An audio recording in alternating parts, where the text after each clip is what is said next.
성도님들 유유상종 혹은 근묵자흑이라는 말이 있죠. 무언가를 가까이 하면 닮아간다라는 뜻입니다. 예를 들면 부부가 수십 년 같이 살다 보면 서로 굉장히 많이 닮아갑니다. 처음에는 안 닮아서 안 맞다고 부부 싸움도 하고 이러는데 또 수십 년 살다 보면 말투도 닮아가고 외모도 닮아가고 생각하는 것도 닮아가고 판단하는 것도 닮아갑니다. 그래서 그때부터는 우리 어르신들 말에 의하면 정으로 산다, 이런 말씀들 하시죠.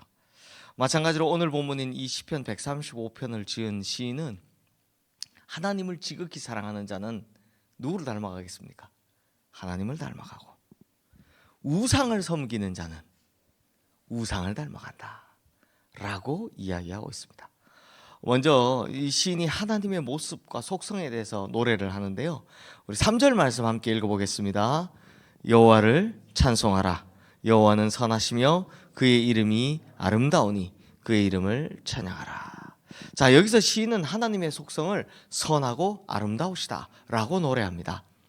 하나님을 표현할 때요, 사실 각양다양한 모습으로 표현할 수 있죠. 하지만 하나님의 궁극적인 모습은 선하고 아름다운 모습입니다. 아니, 그러면 하나님의 형상을 볼 수도 없고 본 적도 없건만, 본 사람도 없는데 하나님을 선하고 아름답다, 이거 어떻게 아는 건가요? 이거 어떻게 알 수 있습니까? 그 이유가 뭐냐? 그 이유는 하나님께서 하시는 일이 선하고 아름다우시기 때문입니다. 하나님께서 하시는 일이 뭡니까? 그냥 간단히 설명하면 하나님께서는 인간들에게 복 주시길 원하시고 또 인간을 구원하시길 원하십니다. 그 일을 하시죠. 그러기 위해 때로는 하나님께서 인간을 징계하게 하시고 징계도 하시고 혼내시기도 하시죠. 때로는 반대로 하나님께서는 인간을 싸매 주시고 안아주시고 위로해 주시고 오랫동안 기다려도 주십니다. 이 모든 행위의 근본적인 이유는 뭡니까? 우리를 구원하시기 위한 겁니다. 그래서 인간의 구원을 향한 하나님의 행위는 선하고 아름답다.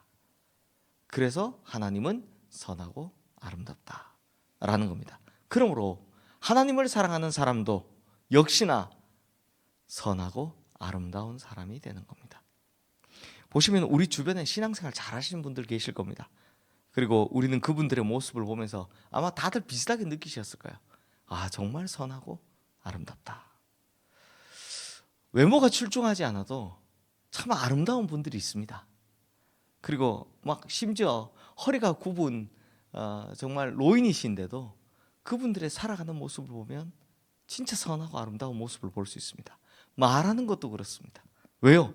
그분은 하나님을 닮았기 때문입니다. 그분은 하나님께서 그분을 사랑하시기 때문이죠. 반면에 우상 숭배하는 사람들도 있습니다. 우리 15절 말씀 함께 읽습니다. 열국의 우상은 은금이요 사람의 손으로 만든 것이라. 자, 성도님들, 우상에 대한 정의가 나오는데 이게 뭡니까? 은금 재료로 만들지만 결국 누가 만드는 거다? 사람의 손으로 만드는 것이다. 즉 우상은 뭐다? 인간의 욕심이 반영된 것뿐이다라는 겁니다. 그러므로 하나님 아닌 다른 것을 마음에 두면 이건 모두 다 우상 숭배하는 꼴이 되는 겁니다. 그리고 우상 숭배한 자가 어떻게 됩니까? 우리 18절 말씀 함께 읽겠습니다. 그것을 만드는 자와 그것을 의지하는 자가 다 그것과 같으리로다. 우상을 섬기는 자, 우상을 만드는 자 다 누구 닮아간다? 네, 우상같이 된다. 우상 닮아간다는 겁니다. 이 말을 자세히 생각해 보면 무슨 말입니까? 자기의 욕망을 투여한 거면 결국 그걸 따라가게 된다는 겁니다. 예를 들면 돈을 우상을 섬기는 자는요, 결국 돈만 쫓아가다가 돈처럼 되는 겁니다. 성도님들, 돈이 모이는 곳에는 꼭 이런 일이 벌어지죠. 부패하고 썩은 냄새가 납니다. 이렇게 돈을 우상으로 삼아버리면 그 사람에게도 이제 악취가 나기 시작하는 겁니다. 아무리 좋은 옷, 돈 많이 벌어서 명품으로 치장을 하고 다녀도 그 사람의 삶의 모습은 썩고 부패한 모습인 겁니다. 왜? 우상을 섬기면 우상을 닮아가기 때문인 겁니다. 여기에 대해 시는요, 좀 더 구체적으로 말하고 있는데요, 우리 16절에서 17절 말씀 함께 읽어보겠습니다. 입이 있어도 말하지 못하며 눈이 있어도 보지 못하며 귀가 있어도 듣지 못하며 그들의 입에는 아무 호흡도 없나니. 자, 이것이 우상의 특징입니다. 이 신이 누군지 몰라도요, 시편 115편에도 거의 우리가 보고 왔는데 똑같이 나온 적이 있습니다. 우상의 특징은 뭡니까? 입이 있으나 말은 못합니다. 눈이 있으나 보지는 못합니다. 귀가 있으나 듣지는 못합니다. 그러면 마찬가지로 우상 숭배하는 자는 이와 같이 된다는 겁니다. 우상을 숭배하는 자는요, 아무리 청산유수처럼 말을 잘해도 그 입에 진리란 없습니다. 우상을 숭배하는 자는 눈은 있지만 통찰력은 없습니다. 그러니 아무리 진리를 보여줘도 믿지를 못하는 겁니다. 우상을 숭배한 자는 귀는 있지만 분별력은 없습니다. 그러니 아무리 옳은 말을 해도 듣질 못하는 겁니다. 그러니 우상을 숭배하는 자가 입과 코로 숨을 쉬면 뭐 하겠습니까? 호흡만 할 뿐 실상은 죽은 자다라는 겁니다. 이유는 딱 하나, 살아계신 하나님이 아닌 죽은 우상을 마음에 품고 있기 때문입니다.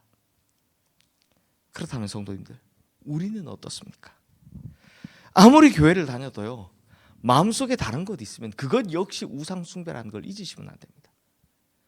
내가 표면적으로 교회를 다니지만 마음속에 엉뚱한 걸 품고 살아가면 그게 바로 우상 숭배자라는 겁니다. 그러니 우리 성도님들은 부디 하나님만 섬기고 하나님만 따라가고 하나님을 사랑해서 하나님 닮아가는 선하고 아름다운 하나님의 자녀들, 주님의 백성들 되시기를 주님의 이름으로 축원합니다. 이 시간 오늘 주신 말씀 기억하며 우리 함께 기도하겠습니다.